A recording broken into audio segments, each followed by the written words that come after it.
Dans la vie, on n'a rien sans rien, et cette vidéo va le démontrer. Tu veux bouffer du melon pan, mais t'as pas assez de thunes pour aller au Japon. Le commander direct au Japon et le faire livrer, c'est relou parce qu'en général, c'est carrément moins bon. T'habites pas à Paris, tu peux pas aller à la boulangerie Aki. Quelle solution il te reste? Tout simplement te bouger, te lever les fesses de ton canapé, passer en cuisine et faire tes propres melon pan.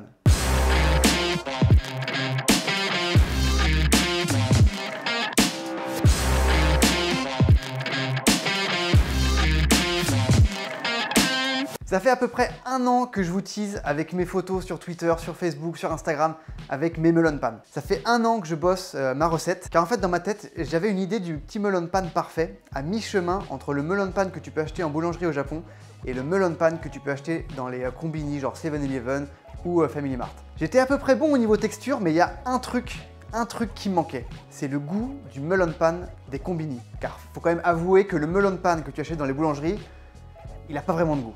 T'as le goût de la brioche, t'as le goût du pain et c'est tout. Alors que celui du combini, il a ce petit goût de melon. Totalement faux. En fait, le melon pan, il a que le nom de melon, mais il n'a pas du tout un goût de melon. Après avoir fait des tests scientifiques très poussés dans tous les combini du Japon, j'ai réussi à percer le secret du melon pan. En fait, il a tout simplement le goût de la noix de coco. Je sens que t'es déçu, tu t'attendais à un truc incroyable, un fruit japonais que personne ne connaît, qui donne toute sa saveur au melon pan. En fait, pas du tout, c'est tout simplement de la noix de coco, quoi. Bon, bref, je vais arrêter de parler parce que cette vidéo, elle va être extrêmement longue. D'ailleurs, j'ai pas du tout envie de la tourner parce que je sais que je vais en chier pendant des heures. Mais c'est pour la bonne cause, comme ça tu pourras manger de bons melon pan chez toi. Par contre, juste un truc, je vais me prendre la tête pendant des heures là. Alors, par pitié, partagez-moi cette vidéo à gogo et envoyez-moi les pouces bleus à fond. Je te donne de mon temps, tu me donnes de ton clic, tu vois ? Donnant. Bon, cette fois-ci, je te fais pas la liste des ingrédients, tu sais, comme je te fais d'habitude. Tiens, regarde, ça c'est ça, ça c'est ça. Il y a beaucoup trop d'ingrédients, donc tu vas les voir au fur et à mesure de la vidéo. Et comme d'habitude, ne t'inquiète pas, je te mets toute la liste des ingrédients sous la vidéo, dans la description. Par contre, il y a un truc qu'il faut absolument que tu aies pour cette recette. C'est un four. C'est obligatoire. Si t'as pas de four, tu peux pas faire cette recette. Donc démerde-toi, trouve un four. Alors pour commencer, on va faire la pâte briochée parce que c'est ce qui va prendre le plus de temps car elle va devoir reposer entre 1h30 et 2 heures à l'air libre pour bien gonfler. Première étape, on va mélanger la farine à pain, le sucre et le sel dans un saladier.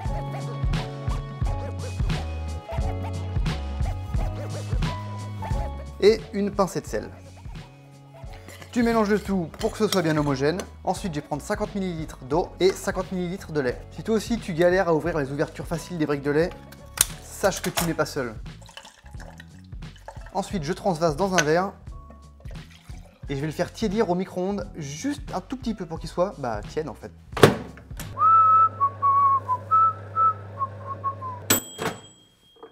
Je vais rajouter un sachet de levure boulangère. Putain d'ouverture facile. Alors cette étape n'est pas obligatoire, c'est juste qu'en fait ça va activer l'effet de ta levure boulangère et ça fera mieux monter tes brioches. Après tu fais comme tu veux, si tu veux pas le faire, tu le fais pas. Hein. Donc je laisse ça de côté et j'attends 5 minutes que ça s'active bien comme il faut. Alors maintenant que ma levure est prête, je vais ajouter un œuf à mon mix de farine. Je vais y ajouter mon mélange eau, lait, levure. Et je vais mélanger. Alors pour mélanger, tu prends tes mains tout simplement. C'est l'avantage de faire de la pâtisserie. C'est que tu peux t'éclater avec tes mains, faire n'importe quoi. Tu sais, comme quand t'es gosse et que tu joues à la pâte à modeler. Bon, par contre, oublie pas de te laver les mains, hein, parce que bon, tu vas mettre tes mains dedans, si elles sont dégueulasses, c'est pas cool.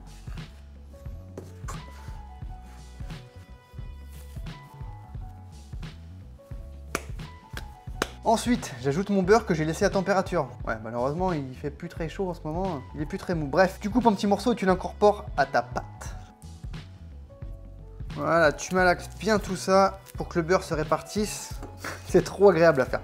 Franchement, j'adore ça. Voilà, maintenant que ta boule est formée, que tout est bien mélangé, tu laisses dans ton saladier, tu mets un film plastique et tu laisses reposer pendant 2 heures. En gros, maintenant, tu vas attendre 1 heure. Au bout de ces 1 heure, tu vas passer à la prochaine étape, qui est la confection de la pâte sablée qui va entourer ton melon pan. Donc là, on a fait la brioche, la pâte à brioche qui sera à l'intérieur. Et dans 1 heure, on va commencer à faire la pâte sablée qui va entourer ton melon pan. Donc en attendant, moi je vais jouer à Battlefield. perso. 1 hour later. J'ai fait une première partie d'anthologie sur un 11-0. Après, j'ai fait que de la merde, je suis dégoûté. Bon, bref, ça fait 1 heure que ma pâte repose. Elle est toujours derrière, en train de gonfler tranquillement. On va passer à la suite. La suite, c'est très simple, enfin à peu près. Tu vas prendre 60 g de beurre doux et tu vas en faire de la pommade de beurre. Tu prends un récipient, tu mets tes morceaux de beurre que tu as coupés en fines tranches. Tu vas ensuite poser ton récipient sur une casserole d'eau chaude, légèrement chaude. Tu mets juste un fond. Eau chaude du robinet, tu poses ton récipient dedans et tu vas battre ton beurre pour qu'il fonde. Pas qu'il devienne flotte, mais juste pour qu'il devienne une sorte de pommade. Un peu comme j'ai là. Ensuite, dans ces 60 g de beurre, tu vas rajouter 100 g de sucre. Et je vais mélanger le tout jusqu'à obtenir un ensemble bien homogène. J'y rajoute ensuite un œuf. Pareil, tu mélanges. Et je vais préparer mon mélange de farine, maïzena et de levure chimique. Tu mets tout ça dans un bol, tu remues bien, pareil pour que tout soit bien mélangé en fait, c'est le but de remuer. Et tu l'incorpores à ton mélange pommade de beurre, œuf et sucre. Alors n'y va pas d'un seul coup, vas-y tranquillement, ce sera plus simple à mélanger. Si j'en mettais pas partout aussi, ce serait pas mal. Bon, à ce niveau-là de l'opération, quand ça commence à être trop dur, tu peux y aller à la main, fais-toi plaisir.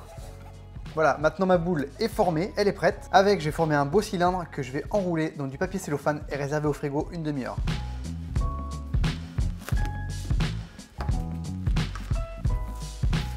Mon cylindre est formé. Maintenant, je le réserve au frigo une demi-heure. Et encore une fois, faut attendre. C'est la vie, c'est la pâtisserie. Bon allez, on est reparti. Normalement, tout est prêt, ma pâte sablée et ma brioche. Donc maintenant, ce qu'on va faire, c'est qu'on va découper la brioche en 6 portions. Enfin, moi, je la fais en 6, tu peux la faire en 8. Je préfère en 6. Ça fait des plus gros melon pan. Tu prends ta pâte à brioche, mets un peu de farine sur ton plan de travail. Il faudra que ça colle dans tous les sens. Mets-en aussi sur tes mains. Tu prends ta pâte à brioche, qui a bien gonflé, qui vient de dégonfler dans mes mains. Et tu la coupes en 6 portions. Donc, pour couper en 6, c'est simple, tu coupes en 2. Et tu coupes en 3. Si tu veux vraiment être sûr que chaque boule est égale en poids, tu peux les peser et répartir le poids selon s'il y en a une qui est plus légère ou plus lourde que l'autre. Maintenant, j'ai passé à ma pâte sablée. Dans mon frigo, elle a durci, normal. Et là, même opération, je vais la diviser en 6 parties égales. 69, poil aux dents, 63, 67. Maintenant qu'elles ont toutes le même poids, je vais former des boules avec. Là, te prends pas la tête à faire des boules parfaites. Qu'après, en fait, on va les écraser. C'est ce qui va venir recouvrir notre brioche et donner le croquant du melon pan. Maintenant, c'est là où ma recette diffère légèrement des autres recettes de melon pan. C'est que je vais enrouler mes brioches avec de la poudre de coco. J'en mets sur ma table. Donc je prends ma brioche et je la roule tout simplement dans la coco. Pablo Escobar serait fier de moi. Donc c'est ça en fait qui va donner le goût du melon pan façon combini. Maintenant, je vais prendre ma pâte à sabler et je vais l'écraser avec un rouleau à pâtisserie de toute beauté. Compte juste avant, sur ton plan de travail, un peu de farine pour éviter que ta pâte accroche à ton plan et qu'elle se défonce dans tous les sens. Donc je prends ma pâte, j'en fais une belle galette, en essayant bien sûr d'avoir la même épaisseur partout. Et en fait, c'est cette pâte qui va recouvrir ta pâte à brioche.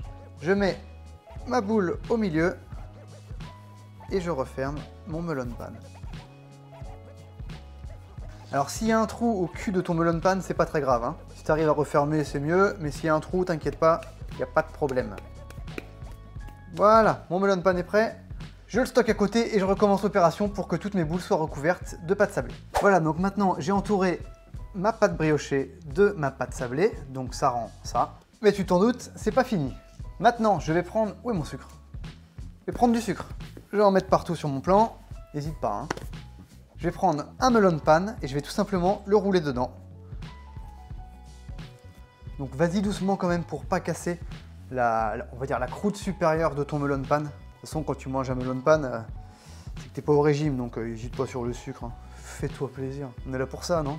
Donc maintenant, mon melon pan est entièrement entouré de sucre. Là maintenant, tout est prêt. Je dépose mes melon pan sur ma plaque pour aller au four.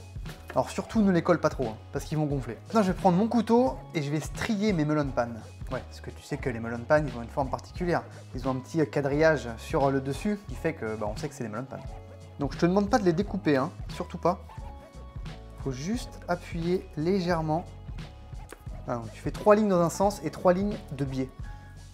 Voilà, tout est prêt. Maintenant, il faut, à ton avis, il faut attendre encore 1 heure.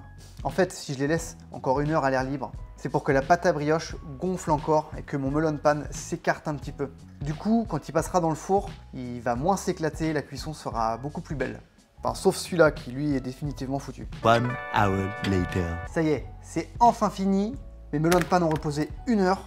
Donc comme tu peux le voir, ils sont bien gonflés. La partie sablée qu'il y a sur le melon pan, c'est bien écarté. Donc tu fais préchauffer ton four à 180 degrés. Quand ton four est chaud, tu enfournes tes melon pan entre 15 et 20 minutes. Moi, en général, je les laisse plutôt 20 minutes pour bien que le sucre fonde, pour bien que ça dore, pour qu'ils vraiment ils aient une bonne tête. Car quand c'est trop blanc, je suis pas trop fan. C'est parti, je crois que ça fait déjà assez longtemps que j'attends. Et toi aussi, tu dois en avoir marre, t'as envie de voir le résultat final, la beauté de la finition du melon pan une fois cuit.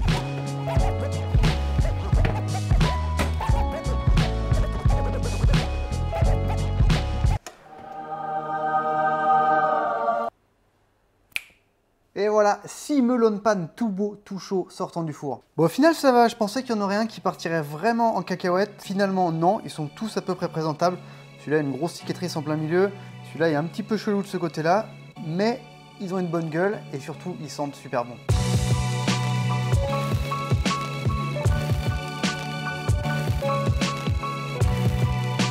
Donc concernant la recette, alors c'est pas forcément long dans ce qu'il y a à faire. Ce qui est long, c'est l'attente. Ce qui est pas mal, c'est si tu prévois de faire une journée ou une soirée cuisine japonaise pour des potes, ça te permet pendant ce temps où tu ne fais rien de préparer d'autres plats. Donc c'est long sur le terme, mais c'est pas long en termes de quantité de travail. Franchement, il n'y a pas énorme à faire.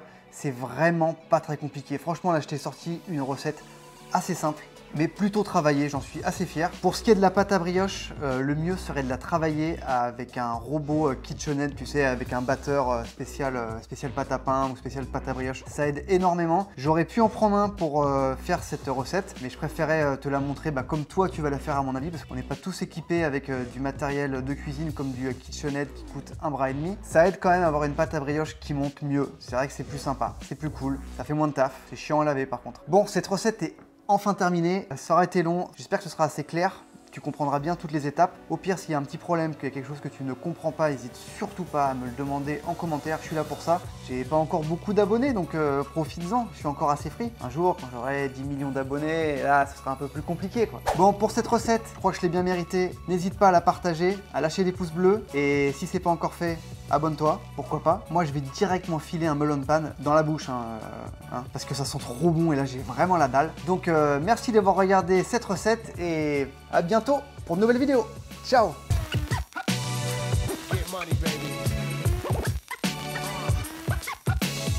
Par lequel je commence? Oh, ils sont tous trop beaux. Allez, celui-ci.